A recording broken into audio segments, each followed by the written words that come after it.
House said she wanted to be here, but somebody had to stay with Matthew. We won't need her to testify, will we? No, I think we can get along without it. Okay. And then Jamie said that he would get here. He offered to skip his class.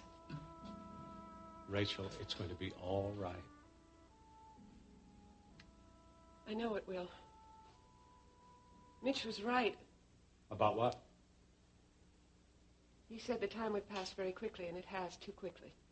And now here we are, and somebody's going to decide who gets permanent custody of my daughter. Well, you realize, of course, the decision won't be made today. He won't? No, the hearing today is an opportunity for the judge to gather information, to hear arguments from both parties. He'll get that information, review it, evaluate it, before he makes his final decision. But then that's more waiting. I'm afraid so. But it'll only be a few days, I'm sure. We should get his decision sometime next week. Do you think I'll get Amanda? I think we can present a good case. Ryan, will I get her? There are no guarantees, Rachel. That guy, that lawyer of Max. Bond? Yeah. I'm worried about what he's going to bring up about Mitch and me. I mean, he was the one that told Mac to go out and hire that private detective. Well, I'm sure we can counter any allegations he brings up about Mitch. And what about Jamie? Is he going to bring up all of Jamie's problems? Is it possible? You don't think that Jamie should testify for me, do you? I honestly don't know, Rachel. I don't for a minute believe that you're responsible for Jamie's problem. But the fact that he has had them could reflect on you. And his testimony in the long run could hurt you. And hurt him, too. Brian, I want my daughter very much, but not at the expense of hurting my son. I'm going to do everything I can to prevent that from happening. Thank you.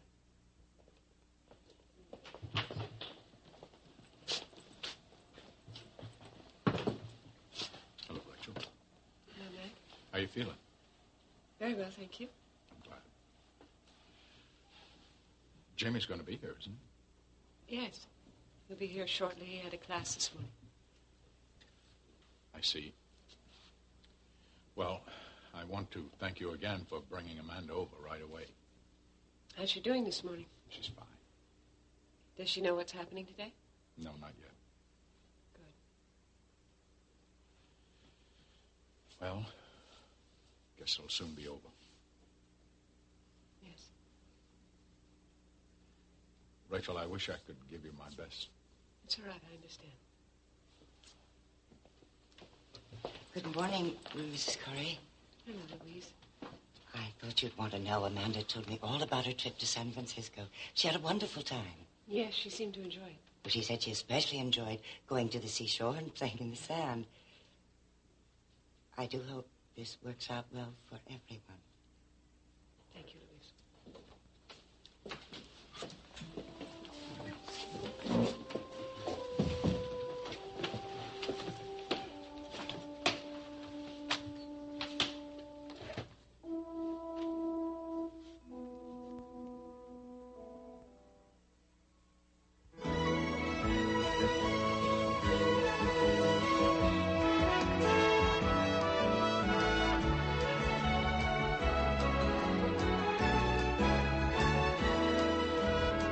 Another world.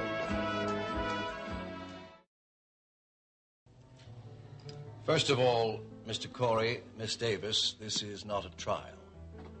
It's a hearing simply to provide information so a decision can be reached regarding the custody of your child, Amanda Corey. Witnesses will be called and may be questioned by both attorneys if you wish. I'll also be asking some questions in order that I may arrive at a proper decision at a later time. Is that understood by you both? Yes, sir. Very well, then we'll call the first witness. Mrs. Raleigh of the Social Welfare Department.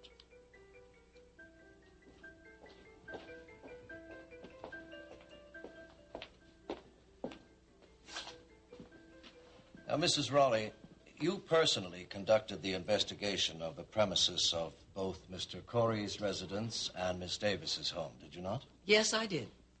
Would you please tell me your findings? Well, Mr. Corey has a very large home with live-in servants, able to provide adequate, very good care for the child. Amanda has a room of her own, really quite lovely. And Miss Davis's residence? Miss Davis has a lovely 3-bedroom apartment up above her business. Art gallery. It's very well maintained. Would you have reservations about either residence? No, I would not. They both are able to provide adequate care for the child, and they both seem to me to be equally qualified in terms of environment, atmosphere, and conditions for the child. Thank you, Mrs. Raleigh. Mr. Bancroft, would you like to question the witness? No question, Your Honor. Mr. Bond? No, Your Honor. Then that will be all, Mrs. Raleigh.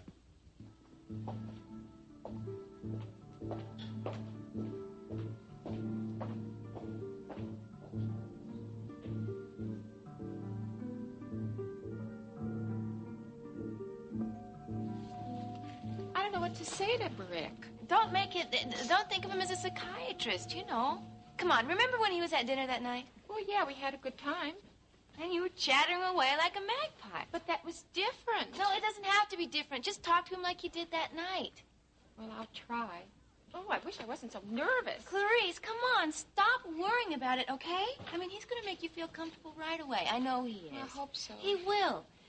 Do you remember when I was having those nightmares? Well, yeah, you came over to our house. I know. I talked to Rick that same night. That's right, I know. As soon as I called, he was right there, ready to calm me down and to help me. I don't know what I would have done without him. You really like him, don't you? Yeah. He's kind of special.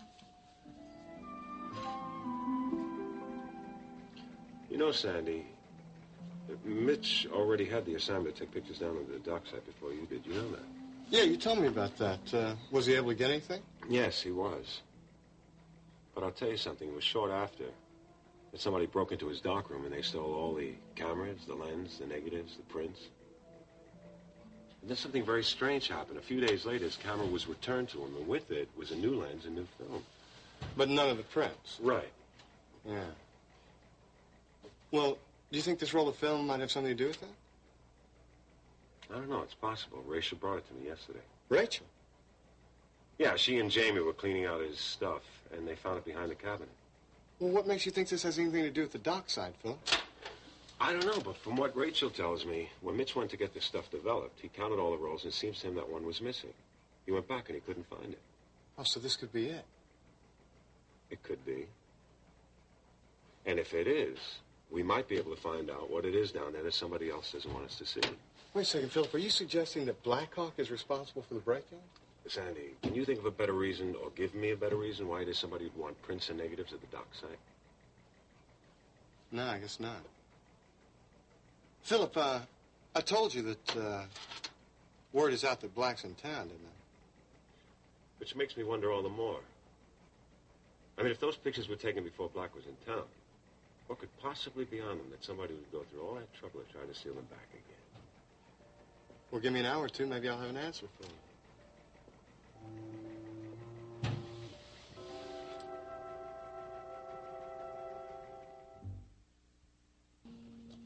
Your Honor, at this time, I would like to read into the record a deposition taken from Mr. Mitchell Blake by me.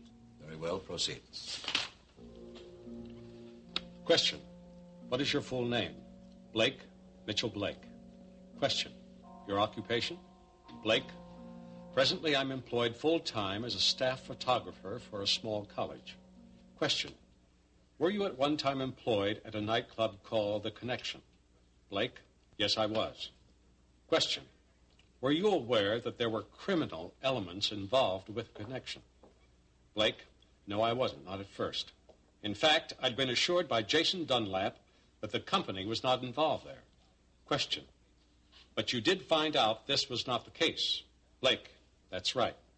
Jason hadn't told me the truth. Question. Why? Blake. He knew I needed the money at the time and knew I wouldn't take the job if I thought the company were involved. Question. What did you do when you found out? Blake. I quit. Question. Do you intend to marry Miss Rachel Davis? Blake. Yes, as soon as her divorce to Mackenzie Corey is final. Question. If she is awarded custody of her daughter, Are you ready and willing to assume responsibility of another child in your home? Blake, yes, I will treat and love Amanda like my own child. I am able to provide a good home and good care. Rachel and I both love her, and I'd welcome her as my daughter. That's all, Your Honor. Thank you, Mr. Bancroft. Mr. Bond, do you have any additional information regarding Mr. Blake's deposition? No, Your Honor, there's nothing to add. Very well, then the next witness will be called. Your Honor, at this time, with your permission, I would like to call Miss Davis' son, James Frey. You can just sit right over here. I don't have to lie down? Not unless you want to. Oh, good.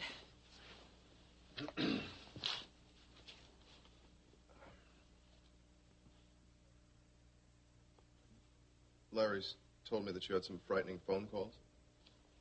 Yeah, I have.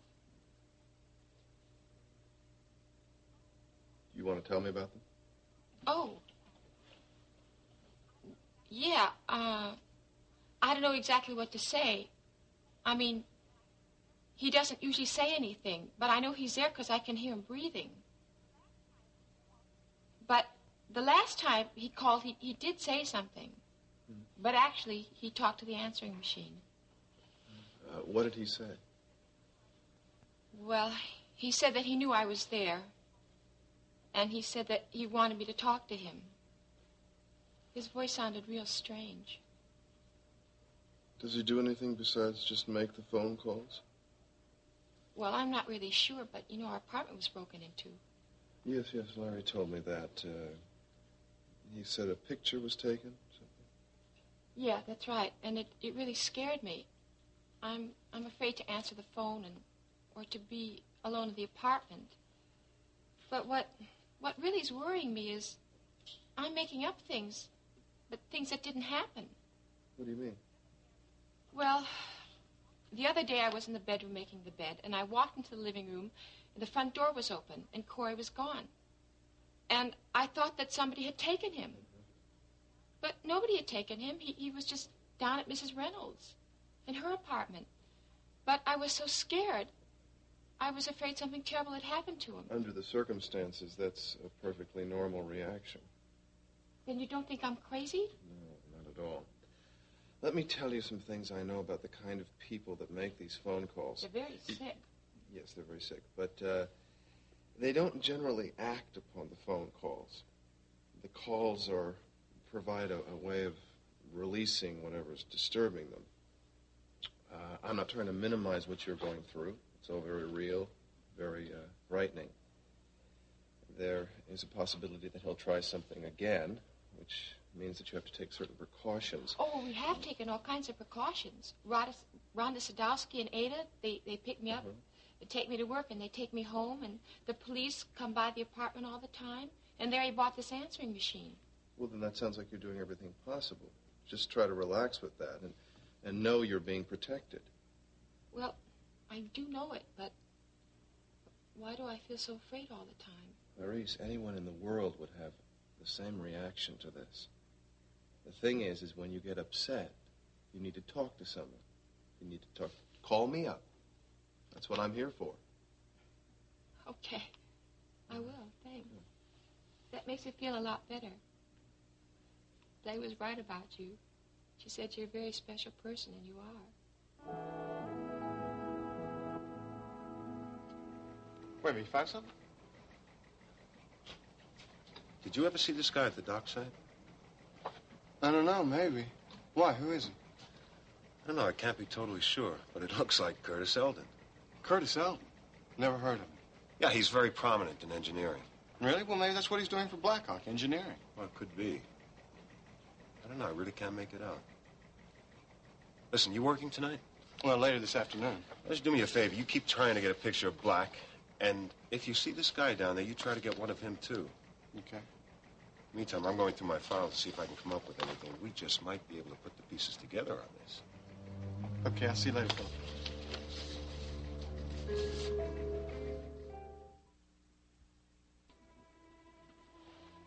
For the record, would you please state your full name and your relationship to both Miss Davis and Mr. Corey? Yes, my name is James Stephen Frame. Miss Davis is my mother. Mr. Corey is my mother's ex-husband. And you're here in support of your mother's claim for custody of Amanda Corey? Yes. Would you tell me why you feel your mother should obtain custody of your sister? Yes. Well, for most of the years that I was growing up, until I was 14 or so, and Mom and Mac, Mr. Corey, married, my mother raised me by herself. Well, she was married twice, so for short periods of time, once to my father and once to a Mr. Clark, but she mostly raised me by herself. Looking back, I guess they were pretty lean years, no money, but she never let me know it. And it didn't seem to matter very much. You see, I think to a child, the only thing that matters, the only thing that counts for anything is the knowledge that you're loved. And when it comes to that, I never lacked for anything.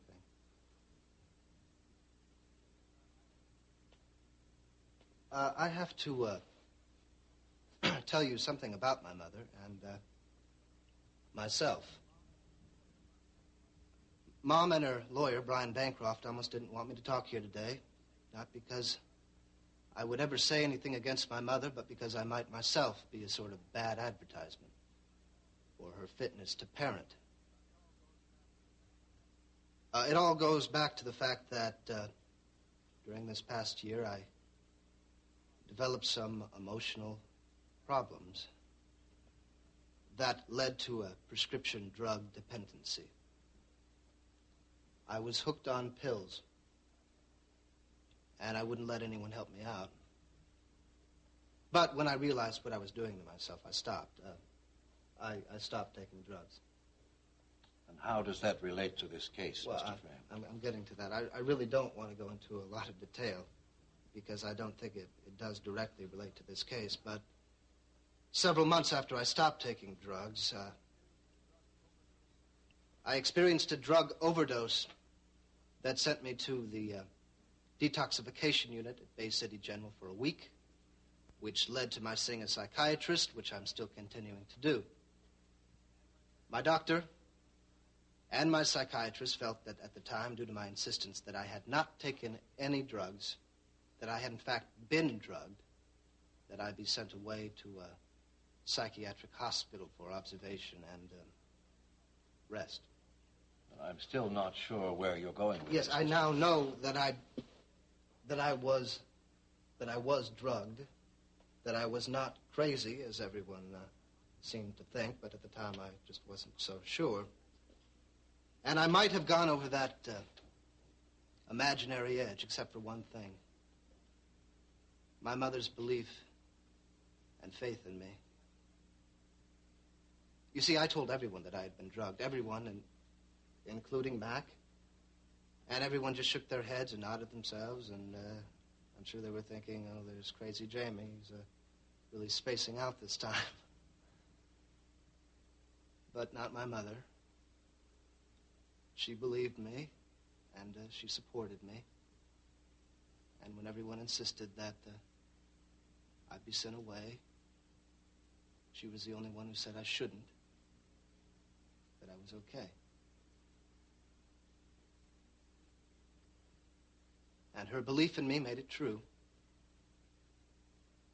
Her love for me, her faith in who I am, made me live up to those expectations. You see, it was and is her love. The security of her love, given almost unconditionally, that allows me to be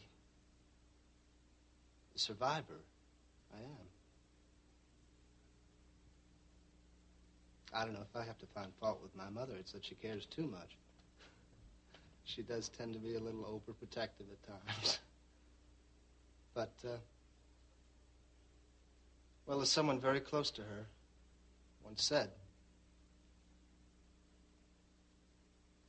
she's overprotective because she loves. and only want someone who loves that much, cares enough to be that overprotective.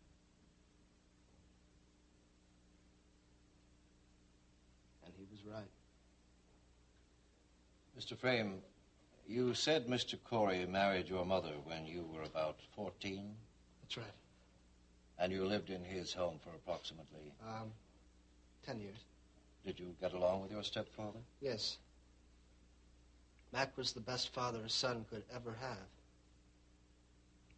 He was always very supportive, very caring. I never thought of him as being a stepfather. Not really. Do you feel that he's capable of raising your sister? Yes, but with Amanda being as young as she is, I do feel that she should be with her mother right now. Thank you, Mr. Frame. Mr. Bancroft, Mr. Bond, do you have any questions? No, Your Honor. No questions. Then I'd like to recess this hearing for 30 minutes. You can present any additional testimony at that time.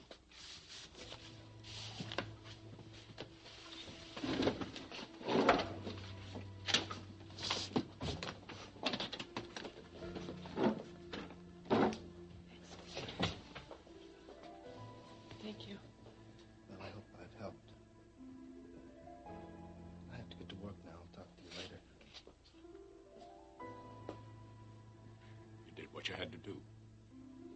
You did the right thing.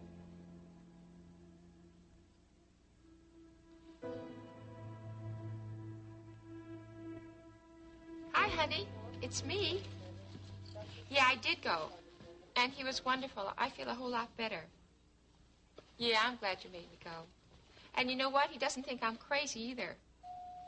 I know you don't either. Now, don't worry about me. Larry, honey, Blaine is going to take me over to her apartment.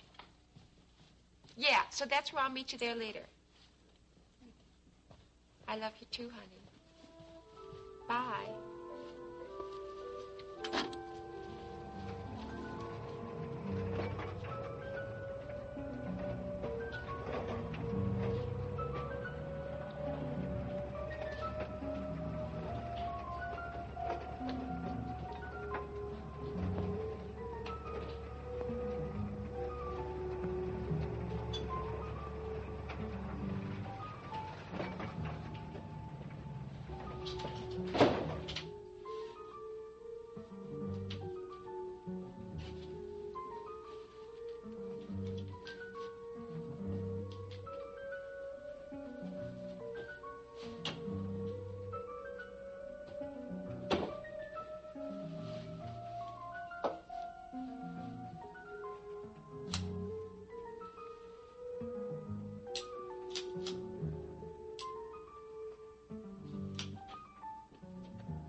I was with the Coreys when Amanda was born.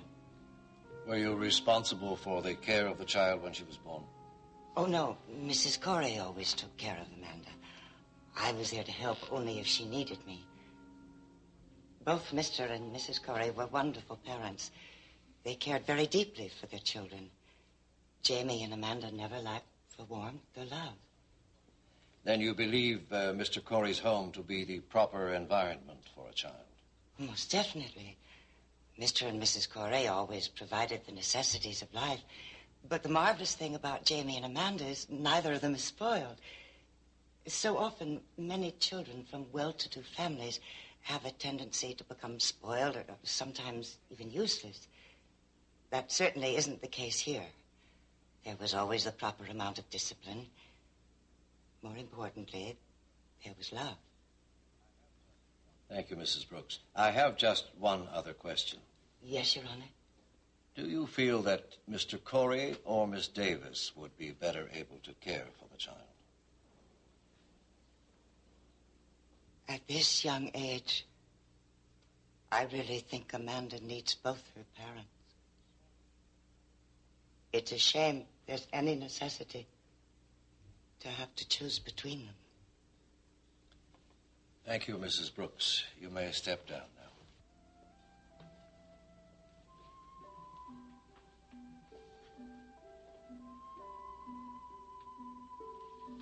You'll be testifying next, Mac, but I don't know what good it's going to do anymore. Rick, how's Clarice? She's scared, but she's going to be fine. Anyone would be frightened after that. Yeah. I told her to spend a lot of time with people. I think the worst thing that she can do is be alone right now. Oh, that's how I feel, too. That's why I'm taking her home with me. What are you smiling about? It's something that Clarice told me. What? She said that you thought I was a very special person. Is that the way you think? I told you that this night, that's what I thought.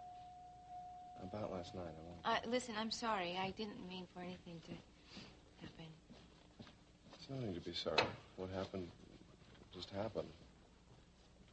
You're not upset? No, I wasn't going to bring it up, in fact.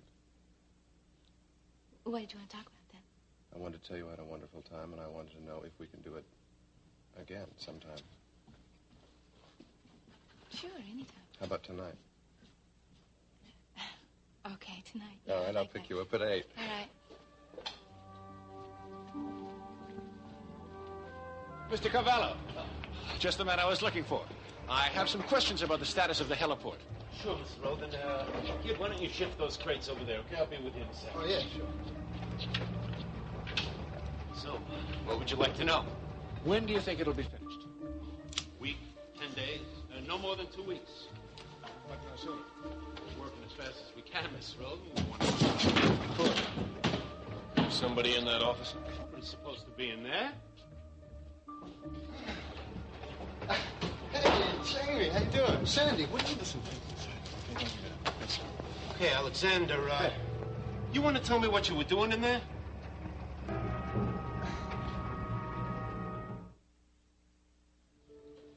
Mr. Corey, do you have any reason to believe that your former wife would be an unfit mother or be unable to care for the child?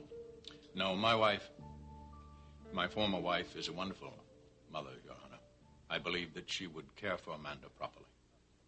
You are aware that custody cases in this state generally tend to favor the mother of the children. Yes, I am. Yet you feel that you'd be better able to care for the child than her mother? Your Honor, I cannot honestly say that I could care for Amanda better than her mother. Rachel loves Amanda just as much as I do. I do have more money. I have more material resources in order to take care of Amanda now and to take care of her future. Of course, I realize these are not the important thing in raising a child. Love, care, closeness are what would matter for Amanda. No, I can't say that I would take better care of Amanda than Rachel would. But I believe I could do just as well.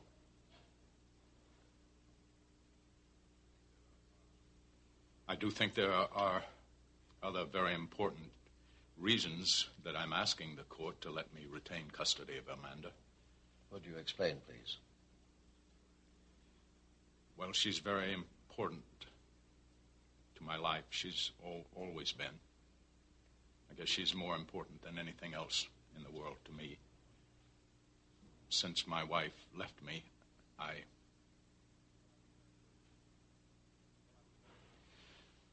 Well, I was very hurt and angry at that time. I vowed I would do anything in order to get custody of Amanda. I even went so far as to hire someone to follow her to try to get proof that she was an unfit mother. She's not an unfit mother, nor has she ever been. But I do think there are some very compelling reasons why she should remain with me here in Bay City. You see, most of her family is here. All her friends, her grandmother, her brothers. The only home that she's known since birth is the home in which she now lives. I just don't think it would be good for her to uproot her now, to take her to new, strange surroundings, strange people.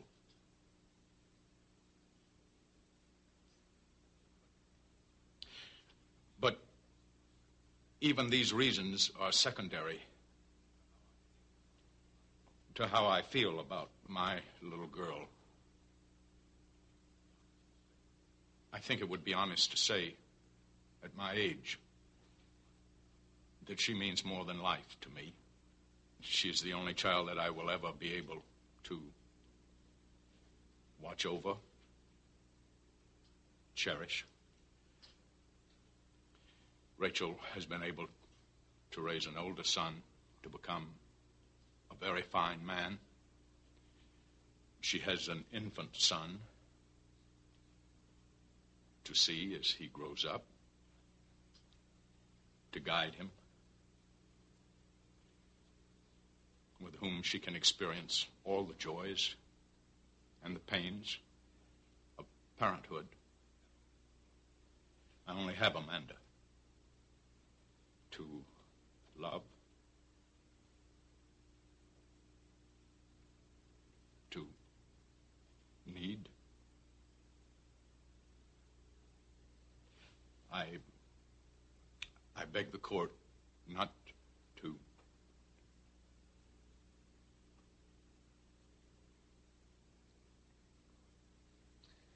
Is that all you wish to say, Mr. Corey? Yes. Then you may step down. And you, Miss Davis, will be next in the witness chair.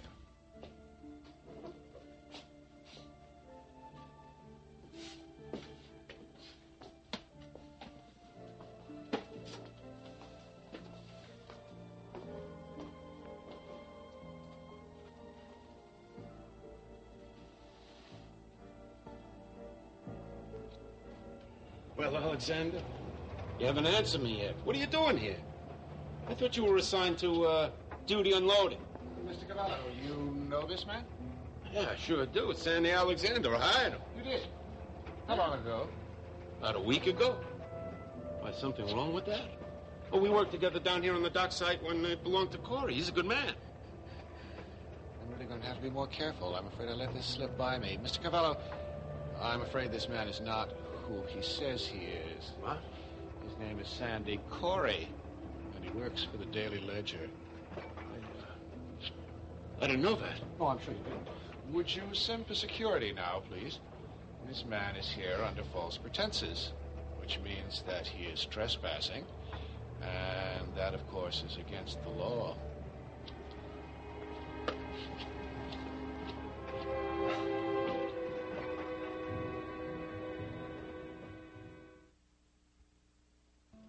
Mitch and I love Amanda very, very much.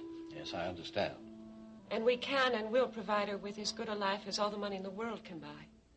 Yes, I understand your intentions, Miss Davis, but I must have specifics. Now, firstly, you and Mr. Blake do intend to marry, is that correct? Yes.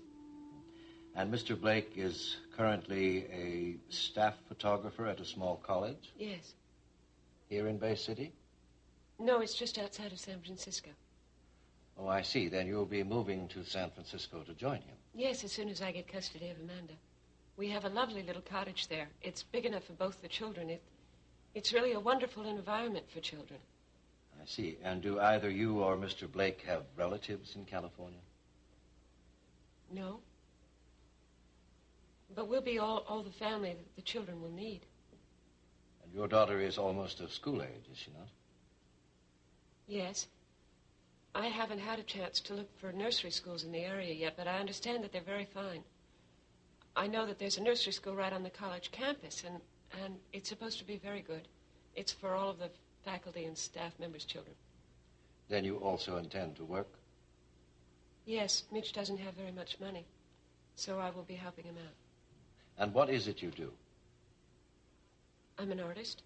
I'll be teaching art. They've already offered me a job there at the college. Do you have a firm commitment for this position? Well, no, I didn't think it was right to make a firm commitment with them until I have custody of Amanda. Thank you, Miss Davis. That will be all. Unless you wish to make a statement. My children, all of them, are the center of my life. No matter what happens, or what has happened, there will never be anything more important in my whole life than they are. I hate the idea of this hearing. It's a terrible thing for a child to go through, and I think it's even more terrible for the parents. Especially when both of them share equally with the love for the child, as is the case here. We both love Amanda desperately. But if a decision has to be made, as it has to, I very strongly believe that the child should remain with its mother, especially when it's so young. Only a mother knows how to care for a child that's this young.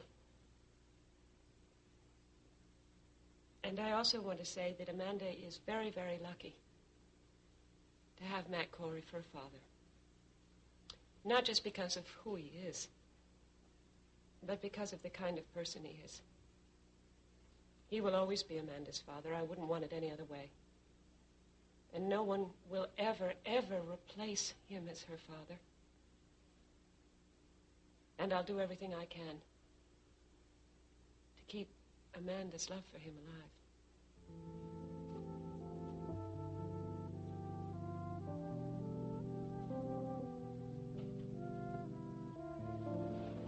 Mr. Frame, you will please see that Mr. Corey stays with us while I see what is keeping Mr. Cavallo. What's going on? Listen, I'll tell you about it later, all right? Just hang on to that till I get back to you. Why? Later, okay? Have you called the police? Yes, sir. They're on their way. Gentlemen? All right. Come on with us. Just one moment, officer. Mr. Corey, or Alexander, whichever you prefer, would you mind telling me what you were doing in there? Oh, gee, I guess I got lost. That's really not terribly amusing, Mr. Corey. What did you expect to find? Money? Goods? Was it a robbery that we interrupted? No, you know it wasn't. What then? I suggest you search him. Frankie, what's going on? Beats me, but I think we should keep our noses out of this. But why? Mr. Cavallo, I would suggest that you and Mr. Frame leave this to me. No, I want to know what's going on. Hey, look, this is none of our business. Let's get out of here. I don't want to get out of here. What are you going to do to him? You heard Mr. Eldon. The police are coming to arrest him for breaking in or trespassing. But, Frankie, this is none of our business. Let's go. See, come on.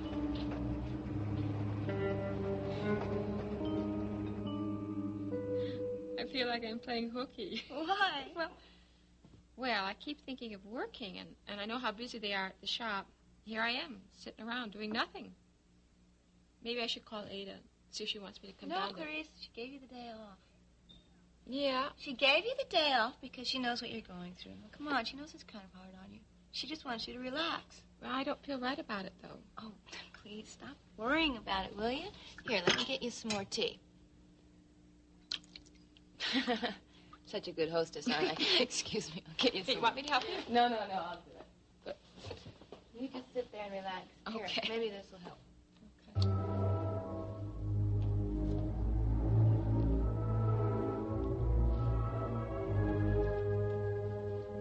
Sorry. That's better.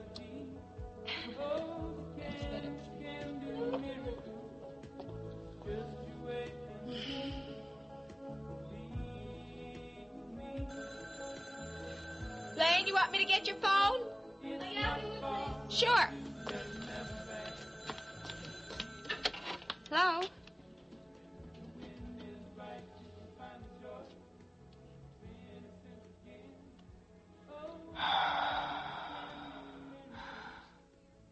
How did you know I was here? Now stop this! Do you hear me? Just stop it!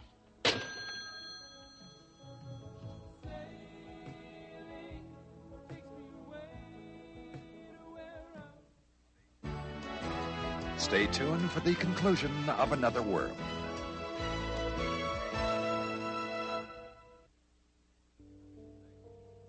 I wish to thank all of the parties for their cooperation.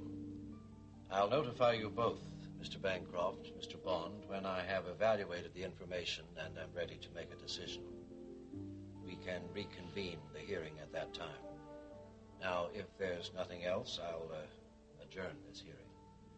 Thank you. Very well. Adjourned.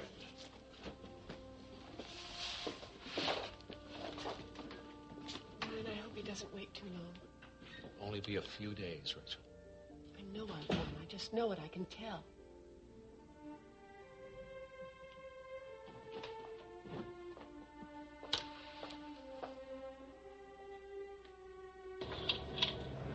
Both lines, please.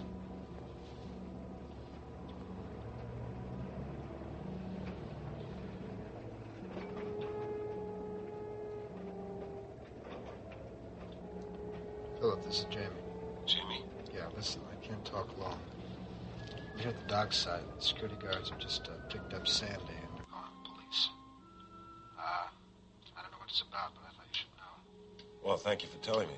You say Sandy was arrested? Yeah. You think you can take care of it? Sure, don't worry about it. Philip. Yes? When Sandy gets out, could you tell him to meet me at 105 Water Street? I have something that belongs to him. I think he might want it back. What is it? Listen, I gotta go now.